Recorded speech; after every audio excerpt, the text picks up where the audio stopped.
Magandang araw mga kababayan, may panibagong kontrobersya na naman sa mundo ng politika matapos isiwalat ng pamilya Duterte ang umano'y posibilidad na muling pagdeklara ng martial law sa bansa. Ayon sa ilang pahayag mula kay dating Pangulong Rodrigo Duterte at sa kanyang anak na si Davao City Mayor Sebastian Baste Duterte, may mga indikasyon umano na may ilang grupo o leader na nais magpatupad ng mas mahigpit na pamamahala na tila ba'y may planong paghari-harian sa gobyerno. Ayon sa dating Pangulong Duterte, kailangang maging mapagbantay ang publiko dahil sa mga nagaganap na kaguluhan sa iba't ibang bahagi ng bansa. Dagdag pa niya, kung hindi aaksyonan ang mga problema sa seguridad, maaaring mauwi ito sa mas matinding hakbang ng gobyerno, kabilang na ang martial law. Samantala, sinabi naman ni Mayor Baste Duterte na hindi malayong gamitin ng administrasyon ang batas militar upang mapanatili ang kaayusan, bagay na ikinababahala ng ilang eksperto at grupo ng kaparapatang pantao. Sa ngayon, wala pang opisyal na payag mula sa Malacanang kaugnay ng mga pahayag ng pamilya Duterte.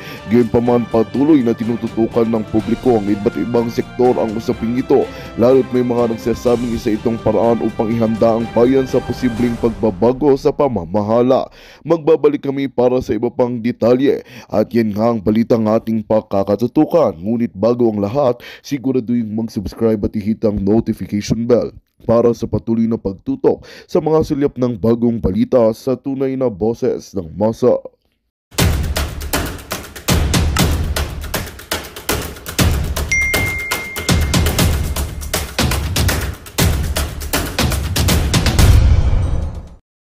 Talagang pag dinibdib niya ho yung trabaho niya, hindi ho niya hinutot. Magkaiba kasi. Si Pangulong Duterte, dinibdib yung trabaho. Yung, ewan ko, yung ngayon parang sininghot eh. Pambirang buhay ere. Oo, totoo mga kababayan. Kakaiba ho si Pangulong Duterte. Kaya pansin ninyo talagang mula nung 2016, tumanda na ho siya. Ang bilis niya hong tumanda. Na-stress ho sa dami ng problema ng ating bayan. Pero ito ngayon, sinasabi niya gusto niya na magpahinga. Pero hindi siya makapagpahinga dahil dito sa walang niyang gobyerno natin. Alam mo, si Mr. Marcos is veering towards a dictatorship. Nako, ayan ho ba ay sa tingin ninyo ay makatotohanan, fake news, o yan ho ay exaggerated? Ako naniniwala akong totoo yan mga kababayan. Kami ho nararamdaman po namin yan.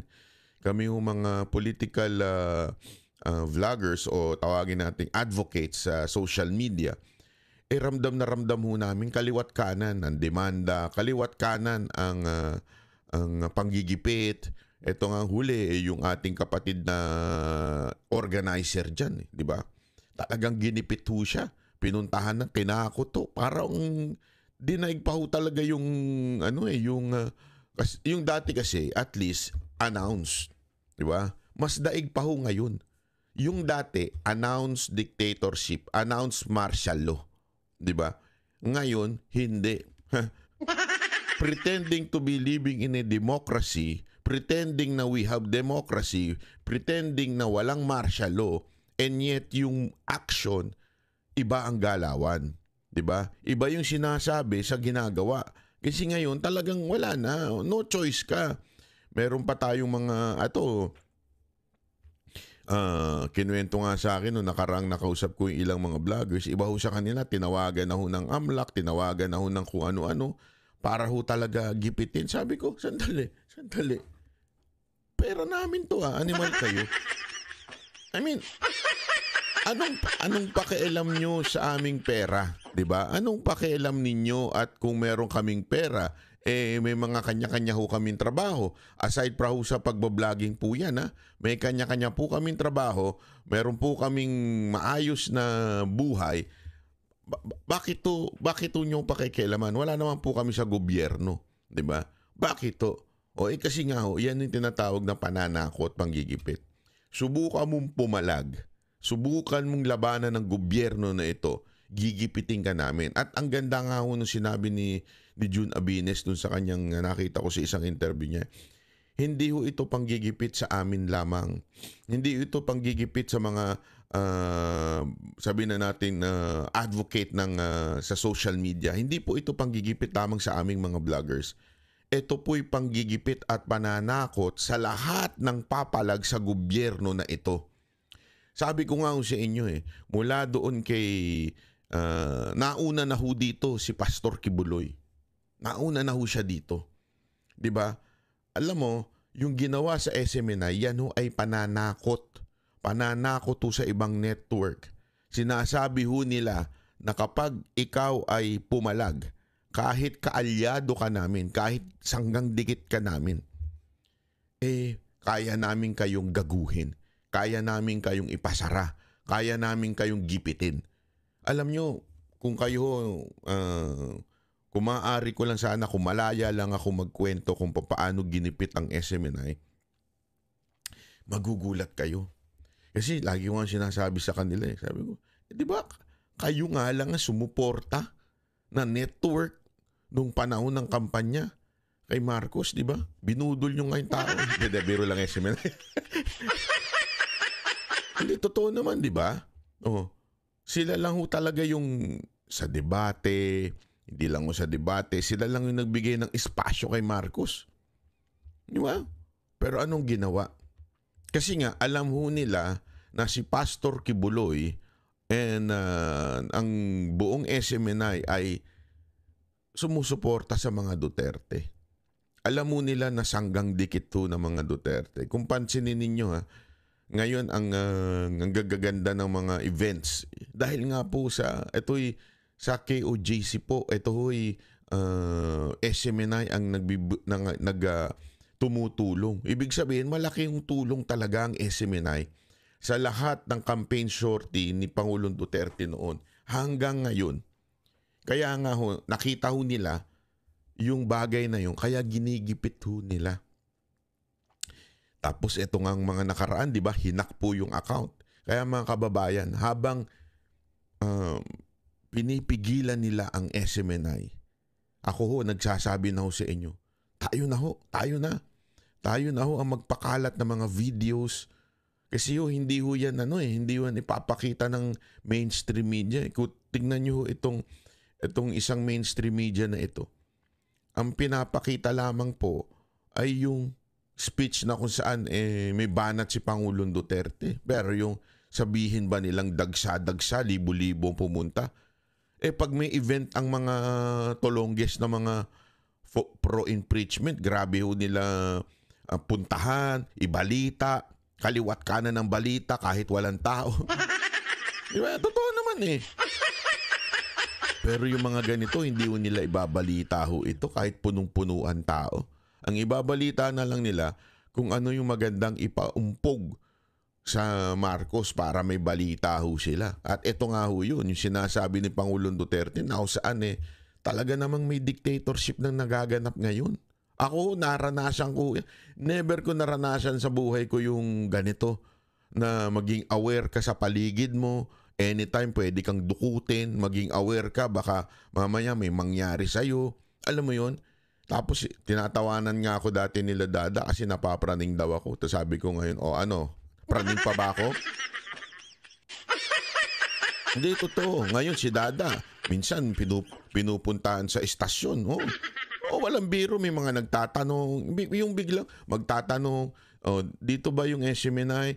Dito ba yung Banateros? Tapos biglang pag wala pa kami, biglang sisibat yung nakamotor. Yung mga ganun ho ba? Naintindihan yung ibig ko sabihin, mga kababayan. Ito'y, di natin masasabing ito'y merong planong masama sa amin, pero gayon pa man, ito po'y pananakot to. Pananakot to sa mga Pilipino nagsasalita.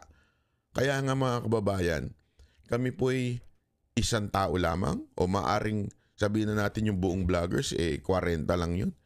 Walang magagawa yun kung hindi ho kayo mag-share, magla-like o kaya ay magsasalita din. Lalong-lalo na kayong mga OFW. Anyway, hindi naman kayo kayang puntahan dyan. I-share ho natin sa mga kababayan natin sa Pilipinas yung mga videos na mga katulad ho nito. Pupusta ko sa inyo, dili na manaog pagkahuman sa iyang termino. Nako, dili na manaog. Ibig sabihin, di na bababa. Parang baligtad sa Tagalog. Panik panaog. O tama. Nalito na rin ako eh. Hindi, totoo. Ayan, ang sinasabi ni Pangulong Duterte, hindi na daw bababa pag natapos ang kanyang termino. Yan ang gagawin daw ni Marcos. Binuking niya na, naku po, patay tayo dyan.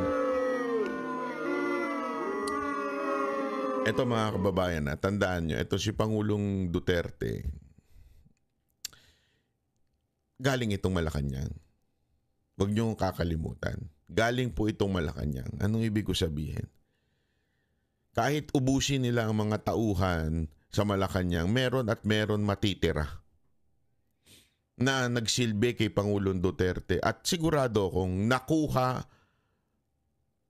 ng damdamin ni Pangulong Duterte yung mga dating kasamahan niya sa Malacanang. Whether it is security, worker, staff, sigurado akong nakuha ng puso ni Pangulong Duterte yung mga yon. At maaari, dahil marami naman po sa kanila, hindi naman appointed, ito ina-assign lamang po ng opisina, maaari hindi ho nila alam yun. Kaya ito si Pangulong Duterte, hindi ho ito magsasalita nang wala hong basihan. Hindi ho ito magsasalita nang wala hong alam. Diba? Ito'y magsasalita galing sa kanyang mga resources. Kaya itong sinasabi niyang, pupusta ko sa inyo, hindi yan bababa pag natapos ang kanyang termino.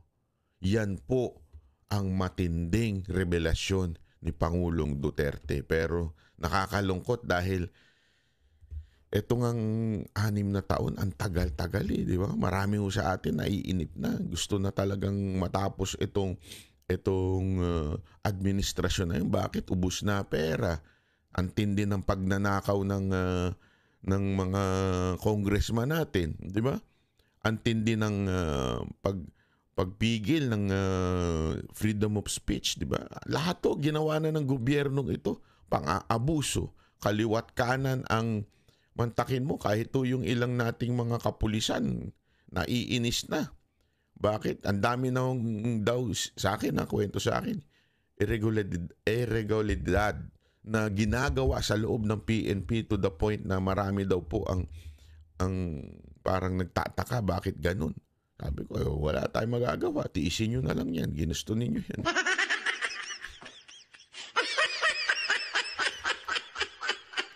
Kaya nga, tawan-tawa ako. Meron akong pinost sa social media ko yung post doon na nung 2022.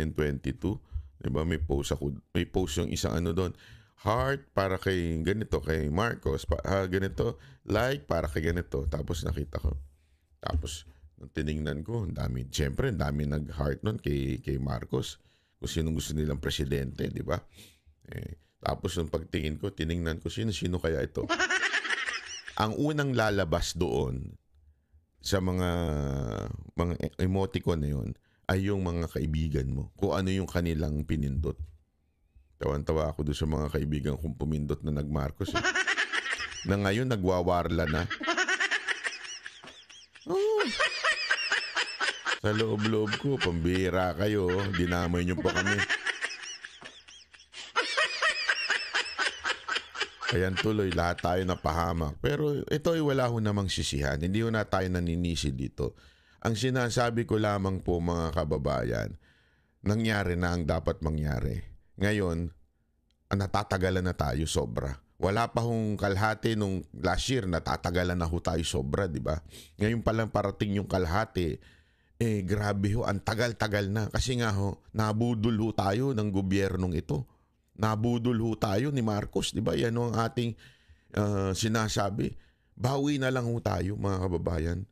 Again, sinasabi ko nga sa inyo, kami ho yung mga lang yung boses namin, hindi naman ganun kalakas. Kung hindi kayo magla-like, mag-share, kung hindi nyo ihahatid dito sa taong bayan, sayang ho ang aming pagbablog. Kung kami ho ay pinipigilan na ngayon, mas lalo pa nating paigtingin, mas lalo pa po nating painitin yung pagiging aktibo natin sa social media na i-share yung mga videos. Maraming salamat po sa mga nagme-message at matagal na daw subscriber at nanonood. Ipagpatuloy lamang po natin ito. ipasa ho natin sa mga kababayan natin ngayon. Ako ngayon pag may nakakausap ako, hindi ito walang biro ito Ako yung nangangampanya ng simple lang. Alam mo, may mga kaibigan ka na walang alam sa politika. Hindi nila alam kung ano yung nangyayari. Ikikwento ko ngayon sa kanila. Tapos sasabihin ko sa kanila, baka naman sa eleksyon ito yung sanang iboto natin, yung straight PDP. Diba? Straight PDP tayo, iboto natin ito Para ho kasi sa bayan natin, para maayos na. Kasi dalawang tanong lang naman po ito Simpleng-simple. Mas maayos ba ang buhay mo ngayon pagdating sa paggastos, pagkain, bilihin? Kung mas maayos, sige, boto mo si Marcos. Pangalawa, boto mo yung senador niya. Diba? Pangalawa, kung mas feel safe ka ngayon, iboto mo uli yung mga senador niya. Diba? Pero kung yung dalawang tanong na yan, ang sagot mo ay hindi. Mas malala ngayon, mas mahal ang bilihin ngayon, mas matindi ang gastusin ngayon, mas mahirap ang buhay ngayon. Tapos pangalawa, mas magulo ngayon, mas dangerous ngayon. Aba mga kababayan, kung yung dalawang simpleng tanong na yan, yan ay nagpapahiwatig lamang ng iboto mo na, ibahin mo na ang boto mo. Ibalik na natin yung dati. Diba? Ibalik na natin yung nag-ayos dito sa dalawang bagay na to. Diba ho? Kaya sinasabi ko sa kanila, mga kababayan, straight tayo PDP straight natin ito para talaga maibalik ho natin ang Pangulong Duterte. Kasi pag hindi ho natin in-straight to, sinasabi nga ho, paulit-ulit niya sa speech, siguradong tatanggalin si VP Sara Duterte. Nung mga senador na uupo, yung mga mananalo, siyempre, may utang na loob sila kay Marcos May utang na loob sila kay Marcos. Lahat ng resources sa kampanya nila galing kay Marcos. Isang sabi lang ni Marcos, tanggalin na yan. O isang sabi lang ni Romualdez, tanggalin na yan si Sara Duterte. Tanggal yan. Sigurado, mai-impeach si BP Sara Duterte. At pag na-impeach si BP Sara Duterte, wala na. Tapos na. Finish na. Finish na ho. Finish na. As in letter P, sabi nga ni Dan Fernandez. Finish na. Bakit? Dire-diretso na ho yan. Marcos, Romualdez, magpapalitan na lang ho yan ang kaniyan. Wala pa hong masasabi nating politiko na maaring magpataob sa kanila kung hindi si BP Sara Duterte. Kaya yun ang kanilang main target. Impeach BP Sara Duterte. Paano mangyayari? Pag nanalo ang mga Marcos senators. O yung sinasabi nga nilang Team Coke. Mahilig sa soft drinks. Bakit? Coca-Cola mahilig sa soft drinks. So, kayo na hong bahala kung Team Suka o Team Coke. Di ba? Kung gusto nyong maibalik ang mga Duterte para maayos uli ang bayan natin, ano na tayo?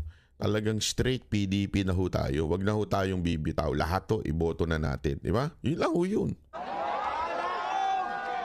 Pareha na sa iyang tatay magkagubot na punta. Because ang iyang buhat noon, mag-declare na po martial law. Nako. Sa iyang papa. Pag martial law, why election, siya na po imuilit. Iyang gamiton tong gibuhat sa iyang tatay. Hindi na po siya gid kakanaog. Maglisod na siya. Pero munang kamo makatilaw yun mo o gubot.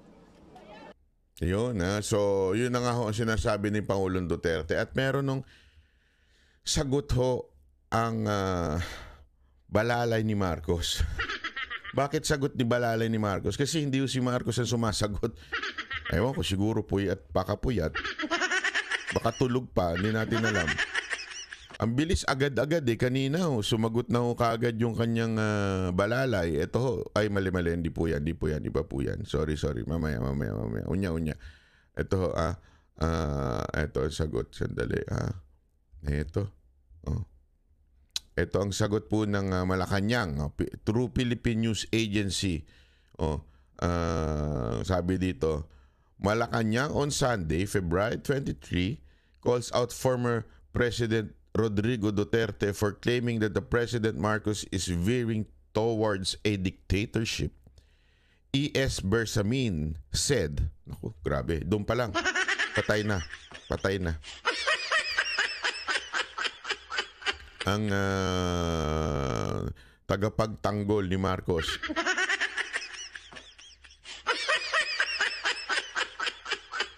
Natutulog siguro pa, baka puyat kayo naman Saturday kagabi, syempre party. Sabi dito, the administration will continue to uphold Constitution and adhere to the rule of law. Naku po, kalokohan yan. Ngayon nga lang rule of law. Halimbawa, yung ginagawa sa mga vloggers, rule of law. Yung ginawa sa KOJC, rule of law. Ano to, lokohan? Inuloko nyo kami Di ba? Hindi naman po rule of law yan. Paano naging rule of law yan? Di ba? Yung ginawa nyo kay Pastor Kibuloy, rule of law. Alam niyo yan. Wag na tayo magpaikot-ikot. Tablado lahat ng witness na inilagay ninyo doon. Wala, sabit talaga ho. Sabit. As in, kung pwede ko lang i-discuss dito, naku po, matatawa ho kayo. Sabihin nyo, paano nangyari yan? Dapat makulong yan. Ganun na masasabi ninyo. Di ba ho? Dapat makulong yung witness. Maniwala ho kayo sa akin, mali-mali ho talaga. Tapos sasabihin nilang, adhere to the rule of law. Ay, kalokohan po, hindi ho totoo yan. Maniwala kayo sa akin. Sabi ni Bersamin, we treat the former president baseless, ridiculous statement the same way that Filipino are dismissive of them. Wow. Dismissive ang mga Pilipino sa sinasabi ni Duterte. A tall tale from a man prone to lying and to inventing hoaxes. Wow. Wow. Dati todo sip-sip ninyo. Wow, dati todo-todo ang ininyong pag-admire kay Pangulong Duterte. Ngayon, lying na at saka inventing hoaxes na. Anong inimbento niya? Sige nga ho, kayo nga ho. Yung nako, hindi to... Yung walang imbento dyan. May proof po si Pangulong Duterte dyan. Napakarami hong nagsasabi. Panahon pa lang daw nung mayor. Kinikwento sa akin to ni Pangulong Duterte. Panahon pa lang daw na mayor si Pangulong Duterte nagpupunta na sila doon sa dagat, doon sila Ewan ko. Oo, kinikwento niya ho yan. Kaya alam niya ho yan. The hoax is another budol emerging from one-man fake news factory. Wow, ikaw po ang sir, kayo po ang budol. Huwag na ho tayo maglokohan. Kayo po ang budol. Ito na lang asa na ho yung 20 pesos na kilo ng bigas. Yan ang budol. Huwag na tayo maglukuhan. Yan ang budol. 20 kilos na bigas. Asa na po? Wala. Budol. Yung lahat ng sinasabi ninyong food security. Tandang-tanda ko yan. Yan yung pangako ninyo Food security. Asa na yon? Wala. Budol. Di ba? Yan ang totoo. Kasi isipin mo na lang ito mga kababayan. Sige, tanungin ko sa inyo. Yung sinasabi ng administrasyon na to na food security. Sige nga Tayo ho ba ay may sapat na pagkain sa pagkainan? Hindi ho ba tayo nahihirapan na bumili ng pagkain? Kayo hong sumagot. Sino ang budol? Si Duterte o itong tao na itong si Bersamin? Sige nga ho. Kayo hong sumagot. 20 pesos na po ba yung bigas? O 20 pesos kada kamatis na maliit? Kayo hong sumagot. Meron na ho ba tayong food security? O ma-asenso po ba yung bill, tumutuloy-tuloy? Di ba ang dami yung tinigil? Yung mga pinangako ninyong supposedly kaayos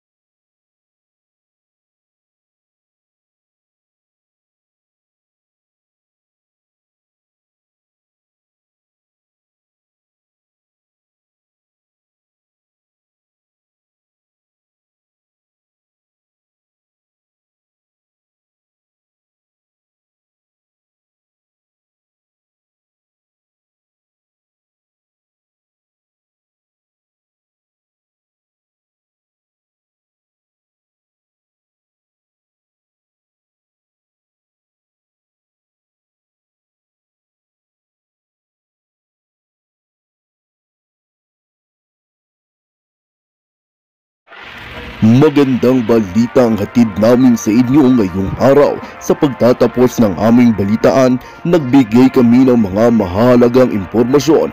Maraming salamat sa pagtutok at pagsuporta sa aming programa. Huwag kalimutang manatili sa mga susunod na araw para sa mga bagong balita at mga kwento na dapat nating abangan. Mula sa Boses ng Masa, magandang araw Pilipinas!